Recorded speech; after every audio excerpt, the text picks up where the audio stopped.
Needless to say, all this UFO talk has the tinfoil hatters going wild, including Green Bay whackpacker Aaron Rodgers, who offered this hot take on the Pat McAfee show. I believe that this has been going on for a long time. Interesting timing on everything. There's a lot of other things going on in the world. Did you hear about the Epstein client list about to be released too? What's that? What are you talking about? There's some files that have some names on it that might be getting released pretty soon. Oh. Might be time to revisit that concussion protocol, Aaron. So that's obviously, I'll state the obvious things, is why would you be opposed to an elitist, trafficking list of people coming out, Jimmy Kimmel? It's not a conspiracy. I mean, he went to jail and died by however you want to think that it happened. That's besides the point. But like, this stuff all happened. He's like, oh, it's conspiracy. And it's also okay to make fun of people's concussions. And it's like, we all know why they want to make fun of Aaron Rodgers. Even if you excuse the Epstein stuff, which is insane, it's because he didn't, and we're in the first few minutes here, so I want to be careful not to get demonetized immediately, but it's because he didn't take it, because he was It's because he was allergic to one of the ingredients. The J&J one had just got pulled, and he explained all this on Rogan, that he was allergic to one of the ingredients in the main one, in the Pfizer one.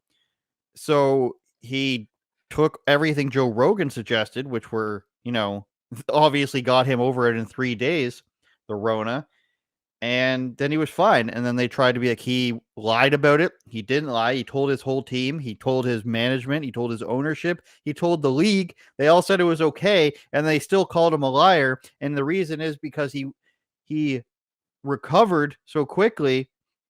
He didn't take it, and he didn't need to take it. He didn't get sick. That's why they need to take him down, because he didn't go through the conventional method, and you have to take him down, just like Joe Rogan, if they don't go through the profiteering method. This is why Jimmy Kimmel has to come out on behalf of his overlords at ABC and Disney, who obviously take lots of money from the powers that be, judging by how he speaks all the time. And his job is to smear him as a conspiracy theorist because an Epstein list is coming out. Like, where's the conspiracy there? Look, obviously, again, okay, I guess I'm going to state the obvious too. We live in the backwards, bizarro clown world where up is down, left is right, man is woman. True. So, of course, the conspiracy is what they're trying to cover up. So we know the guy went to jail. He died in jail. His wife or girlfriend or whatever, that weird mistress lady, whatever. What do you call? Oh, madam, I should say. She's in jail now. She's like she's like filing some sort of appeal or something, and she's trying to get out. And this is all, it's all absolutely pathetic. Now, of course, they're going to go after him. This is kind of similar to what we saw with Kanye. If you do one thing, they're going to come after you forever, right? So if he went against the narrative with the pharmaceuticals, so now he's on the radar and they're going to come after him forever. And I've said this before, but I always find it very strange that how him and, old blackface Kimmel, we all remember, Karl Malone Kimmel, right? With doing entire black body, and his girlfriend, his wife at the time, doing blackface too. And nobody really cares. They don't get canceled. He's still on TV every single night.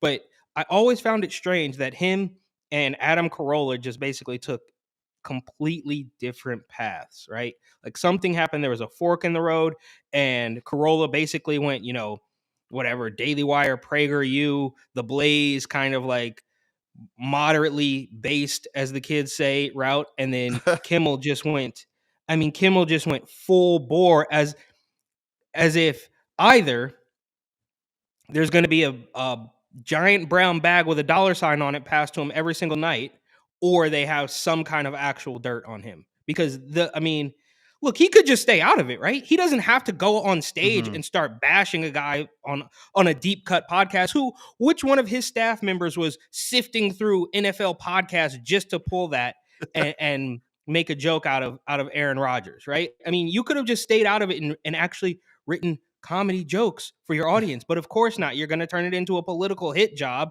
because Aaron Rodgers, who's basically just a regular, I don't know, what is he, like 40 now? Like he's I think he's a he's 30. dude, Yeah, bro. 40. Yeah, he's just a dude, bro, who was good at throwing a football. Did he retire yet? I don't even know. Nope. Is he retired?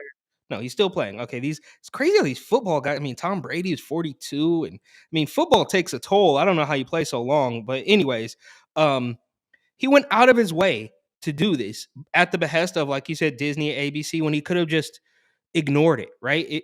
Why did you have to do that? Because there's still some people out there, I guess. Like, do you think if we got a shot of the crowd in that audience, they're all still wearing a mask, right? Because they're all still completely brainwashed, and they're still they're still jumping through the hoops. They're still trying to play whack-a-mole out there. They're still eating every little piece of establishment droppings that they throw at them, and it's pathetic. So, and I think I posed this question to you on Instagram. I mean, which is worse? Is Kimmel doing this constantly, and then he goes on the air and cries, and he plays the part? Is he worse than Stephen Colbert, who does a complete song and dance? We all remember that, right? And then what was the other one? The other extreme. There was Colbert with the Corden? James and this, Corden? no, not Fat James British Corden. guy? I don't know anything. I mean, I know who you're talking about, but no. So there was Seth Meyers? no. Hang on. There was Colbert and the pharmaceutical dance number. And then there was another one that was super cringe. Remember a couple weeks or maybe a month or two ago when you kept interjecting it into the episode? I forget who that Jimmy was now. Fallon. Jimmy Fallon. So what did he do that time? It was another XBB.1.5. Yes. Yeah. How could I forget? So what's actually worse? I think this Epstein stuff might actually be worse because everybody can argue about the pharmaceuticals, no problem. But I think what was supposed to happen was everybody was supposed to agree that this Epstein guy was just, I mean, not to put it nicely, not liking Jeffrey Epstein was never supposed to be a conservative talking point, right? A guy who notoriously, look, I'm not going to get into the details of what he did. Everybody knows, but that should have been something that everybody could have agreed on. But somehow this man goes out of his way to pretend that Aaron Rodgers is a whack job because he wants to see the list. And last thing here, everybody knows, just as well as I know, just as well as Aaron Rodgers should know, and Kimmel obviously knows and is happy about, we're never going to see that. I see people with their status, their new little Twitter status things on Instagram. Show us the list. Where's the list? It's not going to happen. Don't hold your breath. Like, do you think for once they're going to put somebody they hate on there? It's going to be Donald Trump and Kanye West are on the list, and that's it. And everything else is going to be redacted. That's what's going to happen.